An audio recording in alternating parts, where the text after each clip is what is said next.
Thank you, Jenny. Thank you for this invite, and thank you all for coming here. So next, so I just want to kind of give a extremely brief.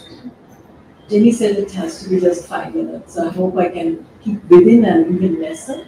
So as to what we do in biome, how we do, and why.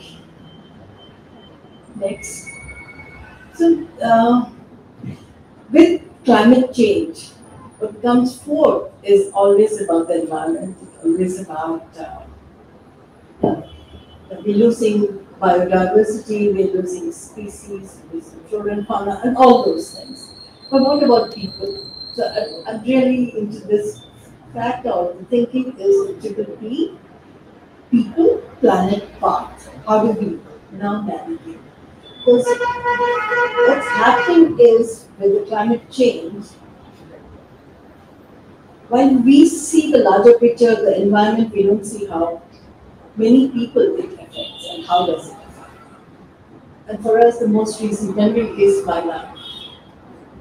How did it happen? And as architects, you're quite guilty about all this. And then in terms of people, is how do we bring food to their table? So how do we engage with them in work? For me, it's very important to look at decent income, decent way of building, and decent interactions. These are the three steps which go into our minds and our work most of the time. And then looking at the planet in terms of the concerns, influence, and action. Because as architects or as any citizens, the buck stops at your action. We can talk a lot about the environment, but how do we act? And that becomes the pivotal element in the way to look at the planet. Next. So what does biome do? That's the usual land. What we do mostly in our designs, especially in our city, this is beautiful. It has the best soil in the world that you can dig and take up and build with. So you take out below the 300 mm, 1 foot, and use the rest to build a space. And this space is not merely provided for your skin, whether it's walls or roof, but also is a space, especially now with the urban heat and the way air conditioning is going to destroy the world, is one space which will be cooler, which will be the best place to live. So think underground and take the earth which you removed, put on the top, and create the garden which you have, create the earth which you replace. Next. And that could be a space for biodiversity. You grow things. You grow things just not for your consumption. Grow stuff for the heck of growing it.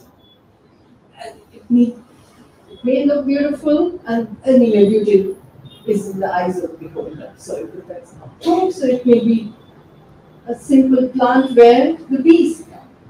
Or you could also have the frogs on your terrace, and they bring the snakes too. Next.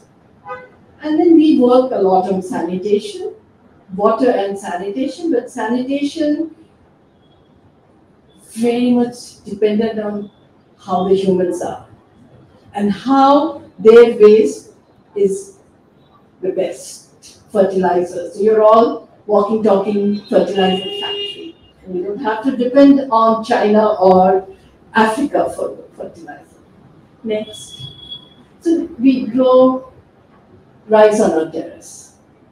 And the rice is irrigated with treated wastewater from our terrace. The grey water is treated with plants and it's used to grow the rice. Rice is being harvested. The cycle on the terrace is an award from Angela Merkel to my husband who gave this idea. It was an global competition for ideas of rice on the terrace. So the rice grows on the terrace with wastewater and the fertilizer from humans, the urine. well, most of it is eaten by the rodents. But we welcome the rodents. You can hear them walking on the terrace. But it's really good because if we start doing such things, and not icky about the rodents, but they will take care of the zoonotic diseases which will come further. So everything, wilding or rewilding, Jenny, it's again for us, for the humans next. So to transform your terraces to a green space. The cities need not remain this space which you hate, because it's not nature. But how do you act that it can be part of nature? Next. So we're just showing one project. This is in Bhopal. And this building was in the end of the land, the layout, where the water came and remained. The usual way was that let's fill it up to 1.5 meters and build the building above and let that water go to somewhere else. But we were lucky to talk to the clients next and say, let's welcome the water. Let's welcome the water and let's have a wetland at the area where you get the water.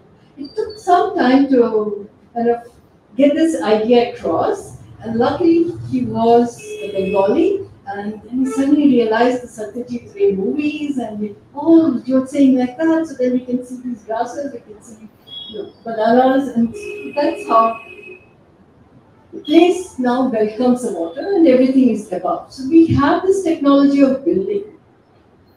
So we can build in the worst of the lands, because we can do that, and we're going to do that in Haravi, because now we can build there, otherwise only the poor could build there. But so we have the technology to use it to work with the way the land is, the way the land talks to you. Next. So this is again another project in Bhopal. What interests in this building is, okay, built with earth, we removed from there, etc., etc. But the corner, the blue corner. The blue corner is a place where they hold or store the paper. And this is southwest corner, so it used to get really hot, and we needed to shade that corner. Next. So we created a facade with waste from Indian Railway. So they have these louvers, which were, when we started the project, it was aluminium. By the time we finished the project in 7 years, it was fiberglass louvers, wasted from Indian Railways, and we created this facade, allowed the plants to grow, and it became a space for even the birds. So here you can see a couple of bird sittings. It's away from the wall, so it doesn't affect the windows. There are very few windows, but you create this whole thing as a permaculture of solutions. So you need shade, you allow for greenery, and you will also give a space for biodiversity. Next. So we hope our buildings in future is like this botanist. We don't see the buildings in the forest. The city becomes a forest. Thank you.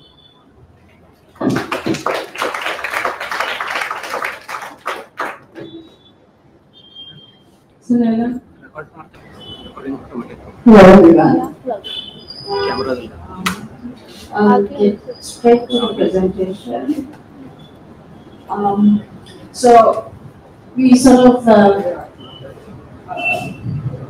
changed route after last night. Then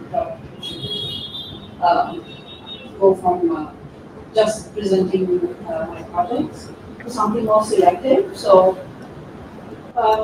what I'm going to talk about is some of my work which has been, I think, best displays my philosophy of giving back. So I don't believe in just taking when I design. I believe in giving back to the earth that I'm building. Slight, I think, another facet of what Rita was saying is that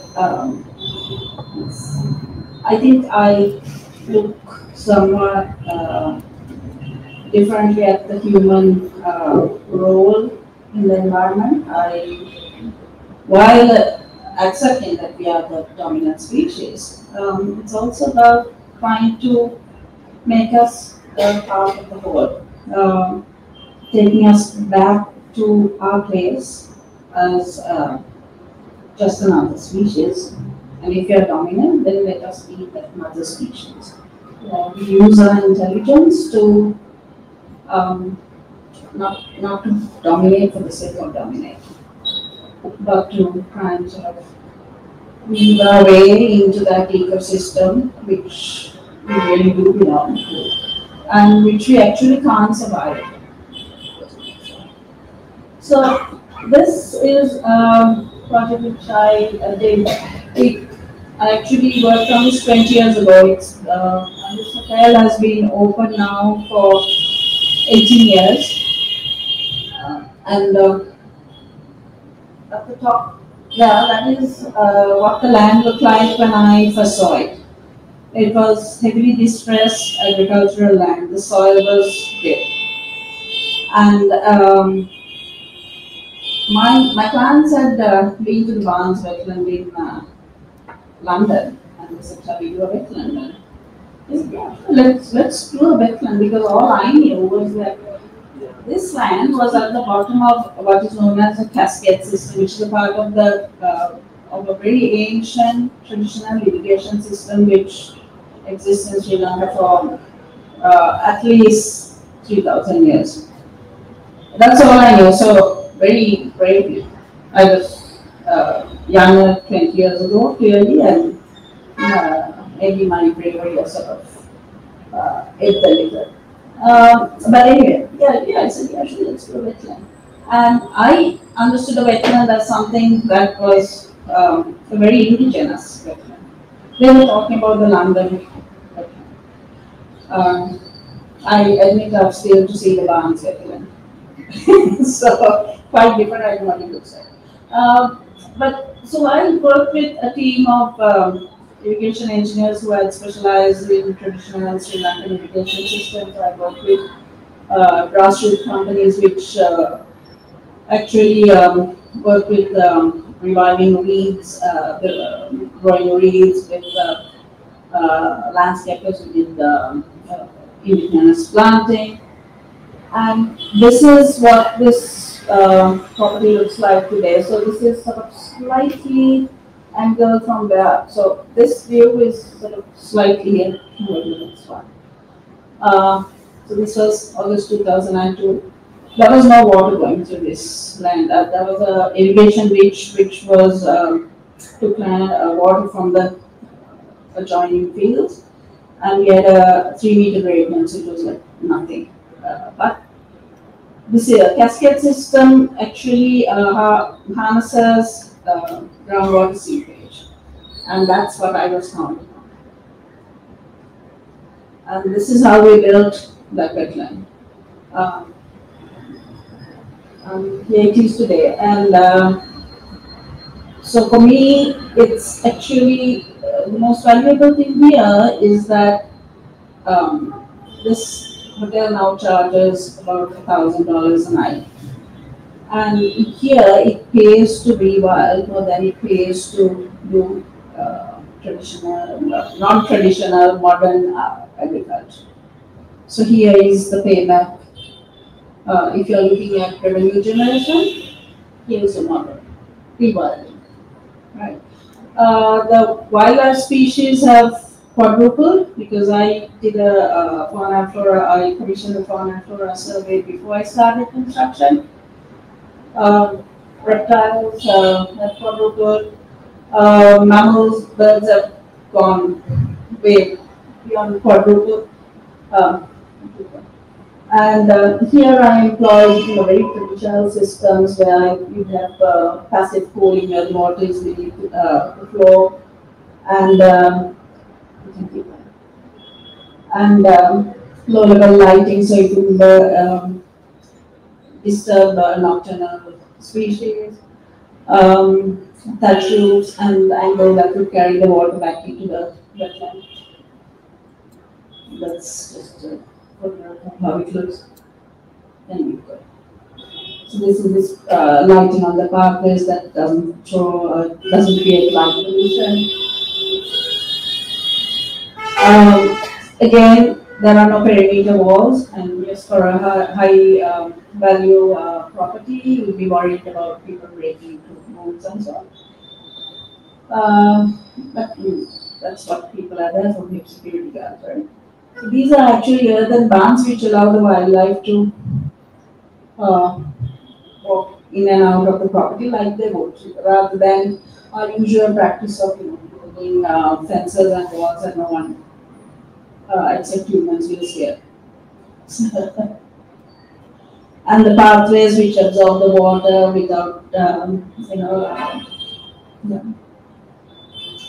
stepping stones again, so that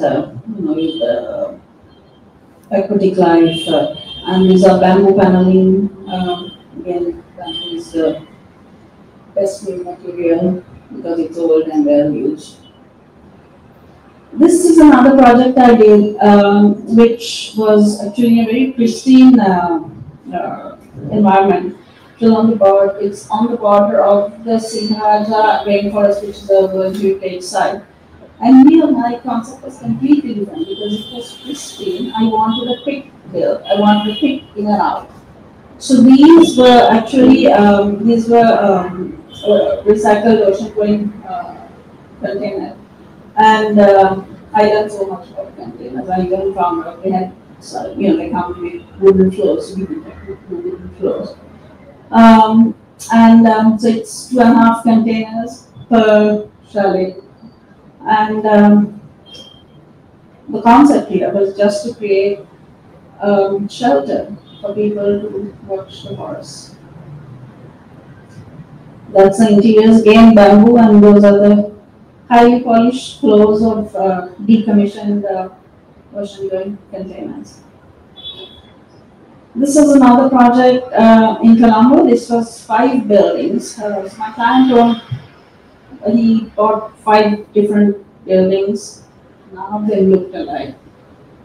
And so the challenge for me was to pull this all together into one theme. And I made recycling the main sort of driver, because rather than bringing more new material, the whole idea was to try and recycle what was found there. So if you see, those are the floor is the brick which was taken off the demolished walls. The timber was some of them were from pallets. Then the jute cushions, and so because these buildings were quite different, what I did was I connected them with courtyards, creating the whole circuit through these courtyards. Those are the spaces that you see the recycled metal, and this is another project which was 2 1930s company bungalows which were supposed to be demolished because they were not rentable, they were too old. So basically, I came up with this concept to convert it into a boutique hotel. It was Colombo's first boutique hotel. You can go. There are 2 different levels, so I had to find a place to tuck this swimming pool in and a little bridge over it to hide that level difference. This again was a houseboat, which my clients actually wanted me to, they sent me to Kerala and said, they'll bring down a boat for you, refurbish it. I said, why would anyone come to Sri Lanka and go in a Kerala houseboat? So, we can't build a boat. And then I found a little bit of information which allowed me to have my way. The Kerala houseboats are built with the wild breadfruit tree, the Articapus integriform. And while I was on the boat, boat turned and this piece of wood just snapped into. I told my plants, you can't get this because in Sri Lanka it's the trees protected. You can't cut it. So if your boat breaks, what are you going to do? And India doesn't allow the timber to be exported, but you can make boats. So based on that, I designed a more traditional boat. This is again a hotel, which this was a country estate, or a traditional country estate, what we call Balahuas. And again, the concept. So while we were doing the measurements of this, the house was in really bad shape. And while we were doing the measurements of it, there was a storm and the whole thing washed away. But we had just managed to sort of get it together. It was an urban built waterline dog.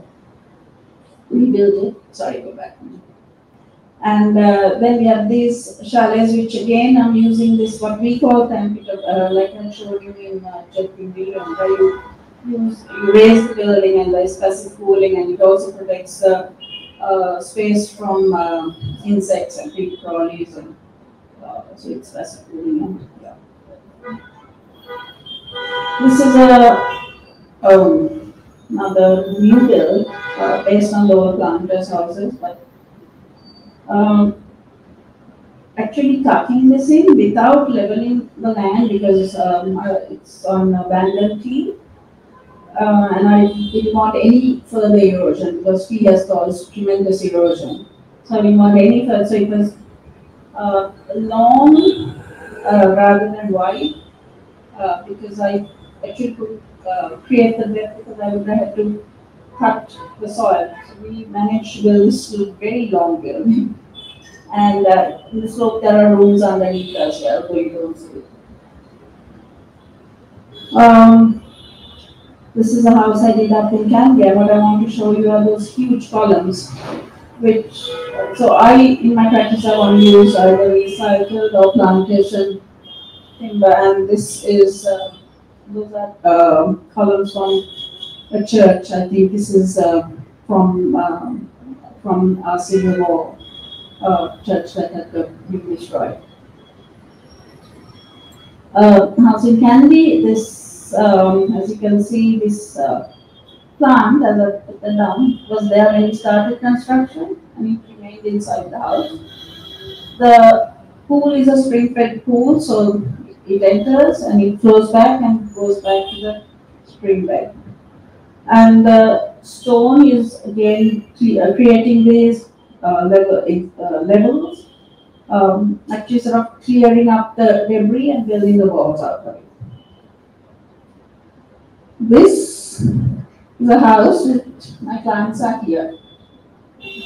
Swarup and Sindhu are here, and this is why I know Bangalore so well, because I would come almost every month. And we had a tremendous time building this house. We loved building this house, and I worked with a wonderful landscaper who sadly passed away. And he first came here and he said, "What is this land? She grow chilies here." But he ended up convincing Swarup to make it into a forest. And I would say, I think he has put too many trees here. It's just, there's no space here. But, and when he created these ponds, and you would never have recognized what this land had been. The land that was only suitable for trees. He made it a wonder. Here again, using the water flow, which this is on a very steep slope, this house. Using that water flow to go through the house and out. The edge of the pool is actually the railing, so it's right along the end of the property, so you don't have to have another railing, because when you get to that end, you're already in the pool.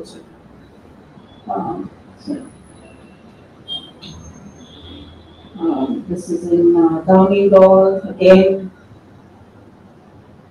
building, I don't have the photographs here, but I think it just built among rocks, because I don't believe in removing rocks or blowing them up. So, yeah,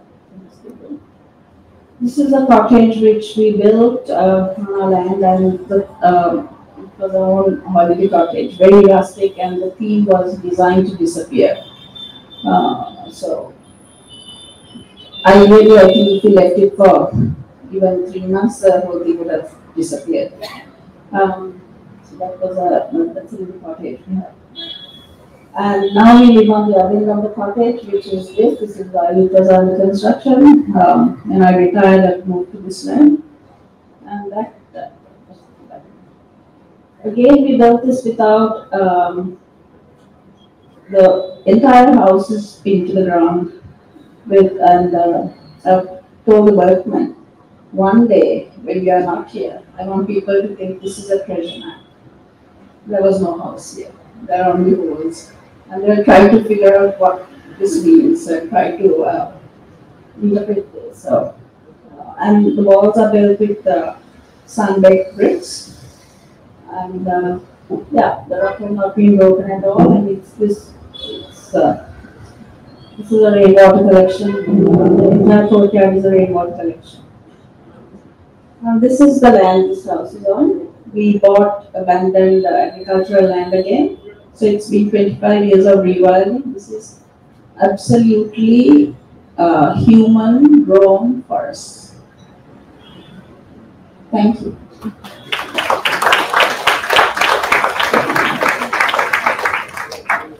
All right, so time.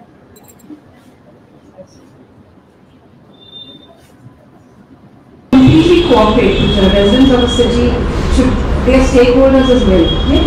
So they should be completely part of looking after the bioregion, where your water comes from, where your food comes from. Those are important because they service the city. So it was, yeah. So what do you put in as waste? Because it's going to come back to you as your food. So that's important. So the bioregions, and what's nice about that is actually it involves, I mean, all of us become stakeholders. We've got to, cooperate with people who are food, people who, everyone becomes a stakeholder. If you look at the city as a much larger region and look at the area around it as a bioregion that supports the city, yeah, that's nice. So Nana, your farm, you talked very briefly about it, about how you rewilded your farm. I think it'd be nice, yeah. Can you tell us a little bit about it? I mean, how much land you have, what was its condition for you, how you went about it, how long did it take? Well, I can't tell you how long it will take because it's a work in progress. But we've been there for 25 years. And part of it is, so rewilding can be active or it can be passive. And like for instance, the girl which I showed you, which was rewilded, and that's a commercial property, and it had to look like, the marketing said. So a lot of money was put into rewilding of the very start. So, 10-foot trees, 25-foot trees, root wall. And even then I did tell my client, literally 5 years before the product that I designed comes into being. Our property, there was no deadline.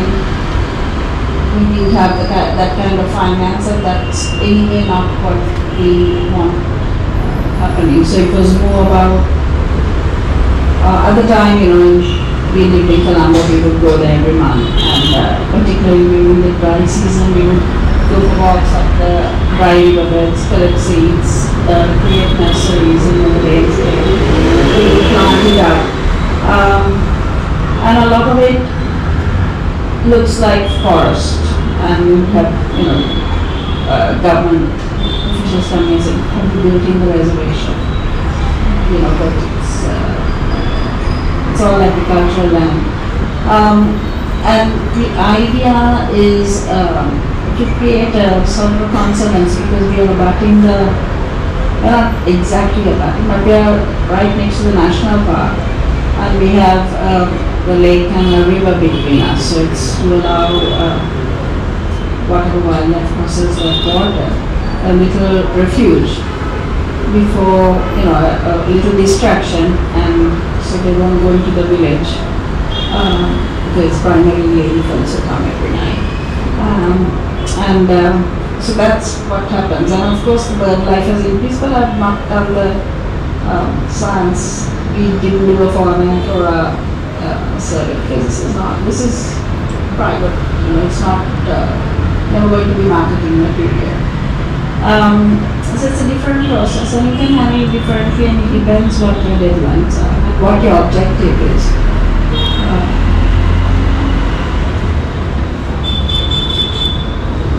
Prem, can I ask you a question sitting there since you have something to add?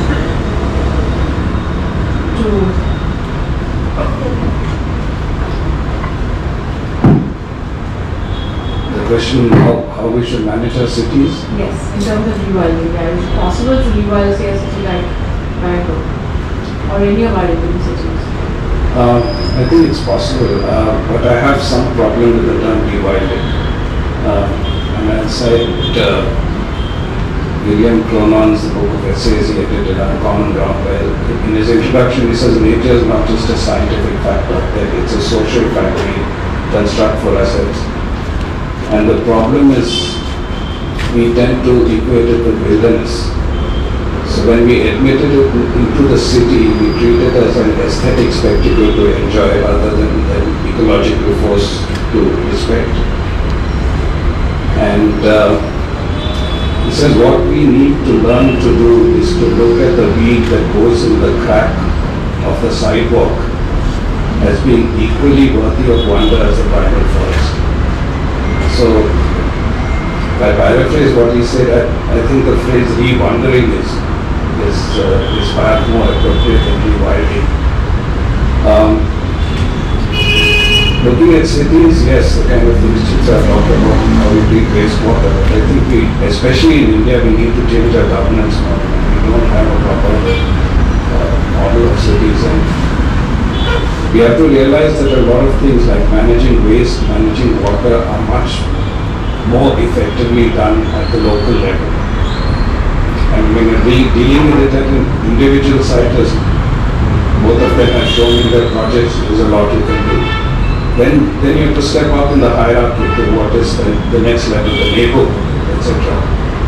Whereas we have a top-down model of governance, and I think we need to change our mindset to, there's a principle called the principle of subsidiarity. It says that the lowest level does the maximum it can, and what it cannot do, it delegates upwards, which is different from the top-down model that we follow. The other problem we have in India is we have no imagination of the city.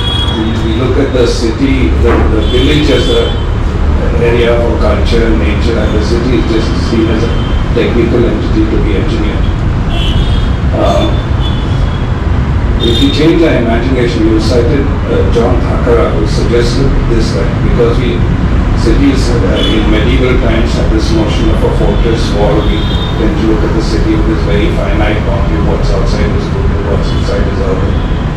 And he coined the word sponge city. When you look at the city as a sponge, right, it has a definitiveness of form, but it also has a porosity to air flows through. And if we can visualize our cities that way.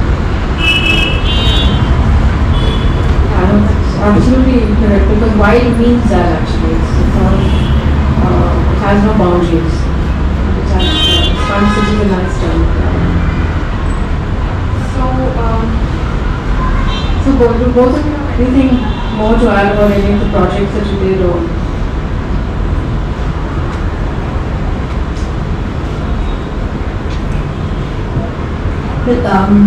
Not any of project I did.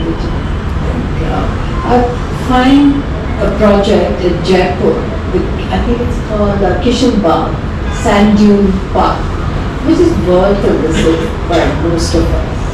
It's so beautifully done. It's the Jaipur Development Authority undertook the restoration and rewilding of a vast area of dunes at the southwestern part of Nahargarh. Pradeep Kishan was involved. Pradeep Kishan, yeah. They reintroduce the native plants, and it's lovely to go there. Not only are going to see the native plants, yes, but also the geography, the of the land, the kind of stones and how have they come up. But while we're in the wild, the kind of buildings, forget the architect's names, he's done, which is mostly with the wood, the found wood of the sun, and it's done. It's just beautiful. So it's worth. I like that project. It's something which is worth visiting and seeing.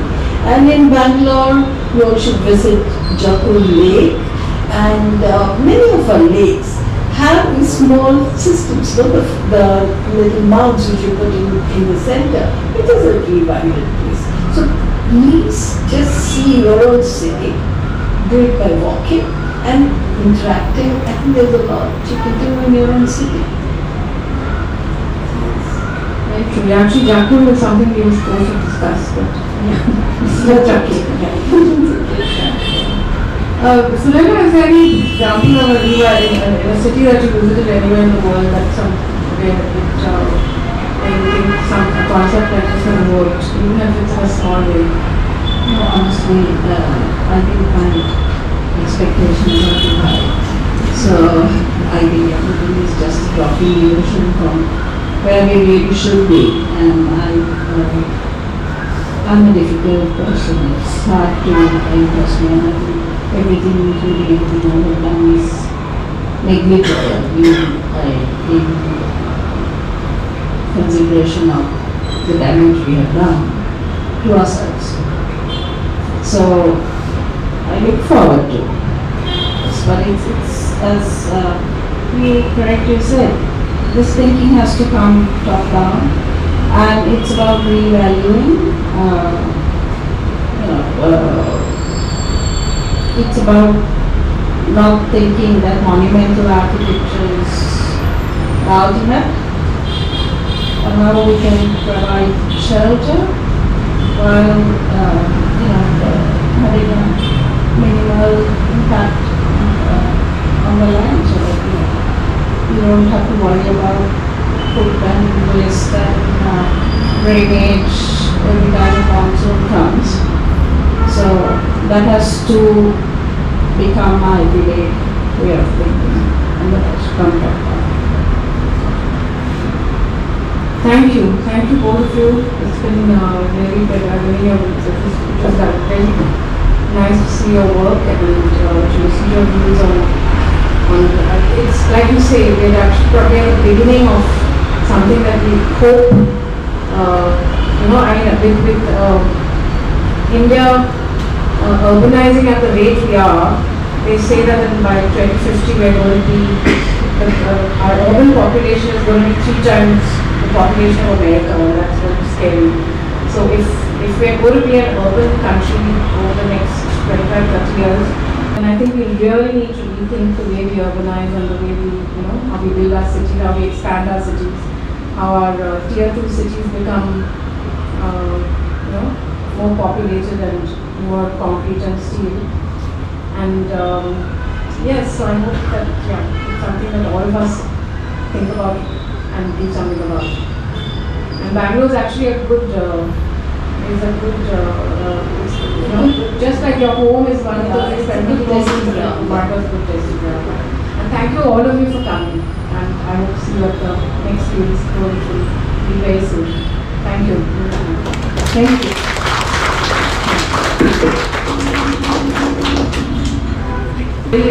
Sorry, maybe I can put it up for each. Actually, yes, can I just say something? Yeah. I don't have a question, but I want to tell that I live in an area where there is lakes that have been refilled by this project, Asian Planning Project.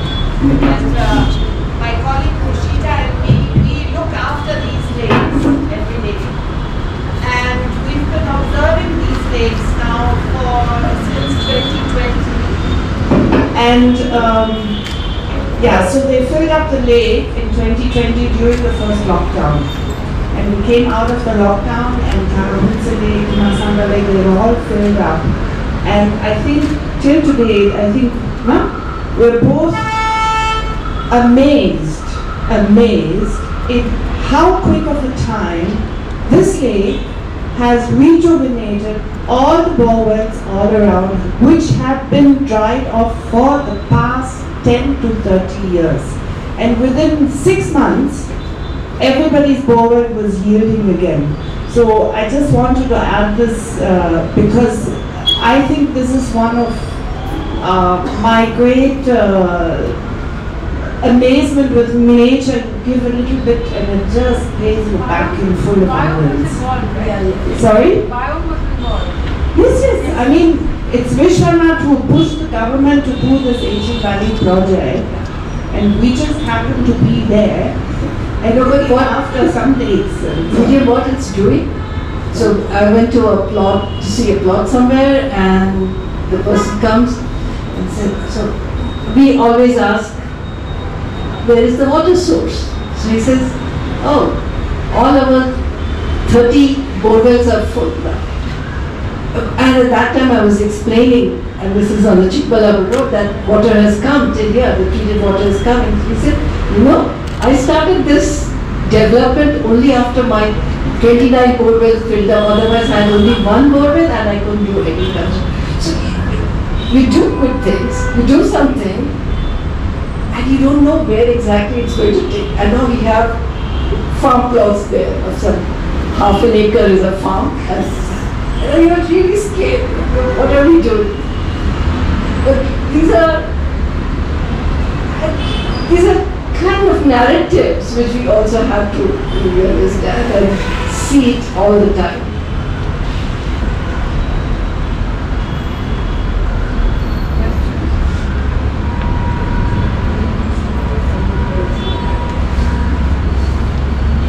Hi, Chikra. My name is Leila. I wonder, I mean, we saw a lot of headlines about rainbow floods, and it comes this Vartul Lake. I wonder if Biome is actually doing anything to improve the condition in those floods? You see, Biome really doesn't go about improving jobs. So there are two biomes. There's Biome Trust, which works on water. So what it's doing is to interact with the city officials, and here with BWSS3, and giving them inputs how to look at water. So these people are water engineers and others, but they look at it in a very technical way. And how do you now start looking at it in an ecological way? So the Vartul side is a very different kind of land. It's flattish land, and that would get flooded because the way we are building. So we have to change the way we are building there and allow for water to flow. And if we are not doing that, we have to now balance between this much hated commercialization of land and also the ecological part of it. And you won't have water if you don't now start putting a lot more of recharge wells. So along the line that has to happen. Vartul got flooded also because Virantur was being desilted and water was not being allowed to go there. If water was allowed to go there, Vartul flood would have lesser, and even Vartul drought would have been not so much. So these are two cities grappling. And I think we cannot be totally negative about this city. It's grappling with all these issues and it's trying. I think it's also for us to now talk with the city in a positive manner and not always blame them. They are looking at all of us being solution providers, not merely being critics. So next time when you buy a plot, you ask these questions. Do you ask these questions? Where is this water coming from? Where this water goes back? But when you have a drought, you're right. I was about to buy the flat in this building, but I will not buy because there is no water when I need it at 5 in the morning. Because I have to get up at that time and interact with somebody in USA and at work, and I can't do. But such news items came out. But did you ask?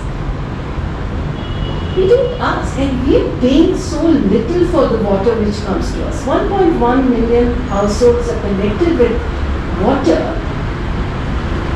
the amount we are paying is 95% lower than what we should be paying. If we're paying 1 rupee, we should be paying 95 rupees. And if we pay the cost of actual water in our taps in the city, we all could go free in our buses. You know, you complain why free buses, and it's done such great work in the city that if you have to really pay the right cost of water, we not pay. But we don't ask for the cost of electricity we end up using. You insist because you want it, but for water you have a different eye of looking at it. Start paying, because we pay 1 rupee, the poor are paying 5 rupees for the same water. They're paying 5 rupees for the water and they pay 25 rupees for the medicines which they have to consume because they don't have enough water. So, water, sorry, it will get me to this.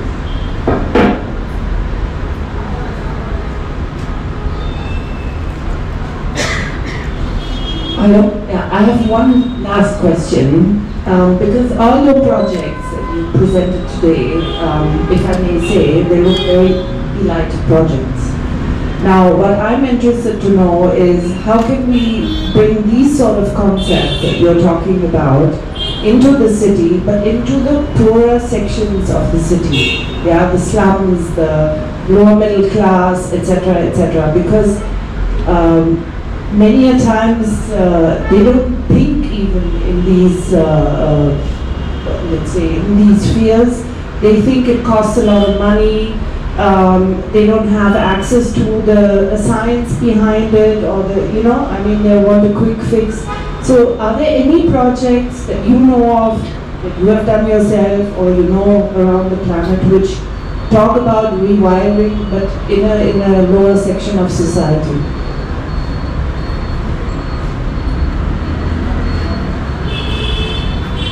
Me personally, no, I don't, but I think I can speak only for Sri Lanka. I'm sorry, I don't know enough about what's happening in India.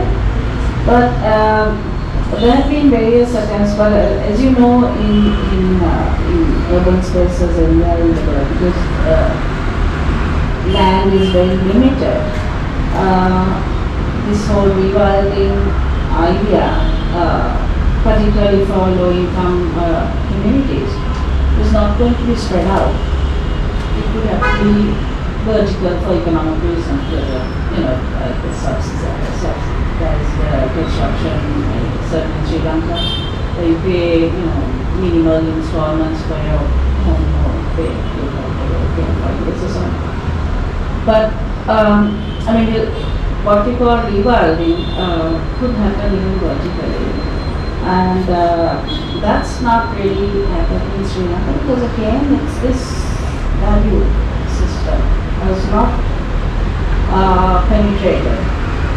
I mean, if it doesn't penetrate the wealthy and presumably educated, then it's going to take a long time to reach different years. What it needs is, like what Prem said, thinking of the city. So I can give an example of Helsinki, but we must say that the whole country has less population than Bangalore. So still, but the concept of the city is, the city planners decided was wherever there is human habitation, it has to have nature. The very fact that it's also a hugely cold country, but you need this nature not for any purpose as rewilding or something, for your own mental peace. So there's always a piece of nature with the accommodation. Further to that, as an area gets hedonistic, the city comes and puts a low-income housing within that area. So now that low-income housing is still getting part of nature, and there is a mix of it. The national policy is that there should be no homeless.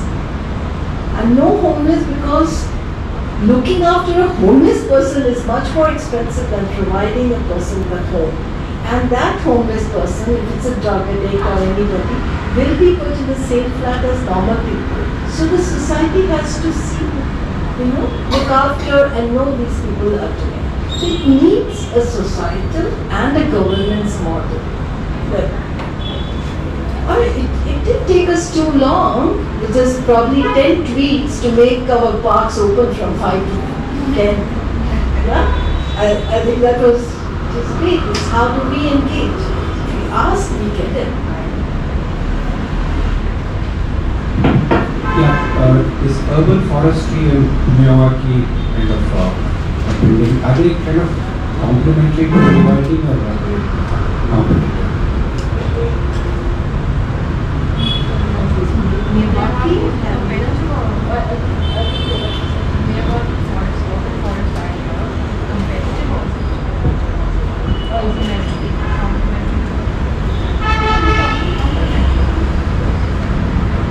You can't do Miyawaki everywhere. You better be careful. You should not do it in Hyderabad or Bangalore. No, it requires a lot of water. It requires a lot of modification of soil, and it's not indigenous in that town, so you have to really decide where it is. So be careful, do a very little one for the fun of it, but don't do large, because it does take away a lot of, and not all trees grow well. There are a lot of issues. It's not something which can be replicated everywhere. You need more water.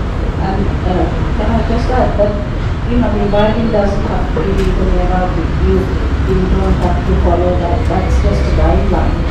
And if you want to do rewilding, I'm sure you can do it on your balcony. And if you have, butterflies, you might have 3 butterflies, and that in itself could be considered successful rewilding. So don't feel that you have to produce a Miyawaki forest to consider rewilding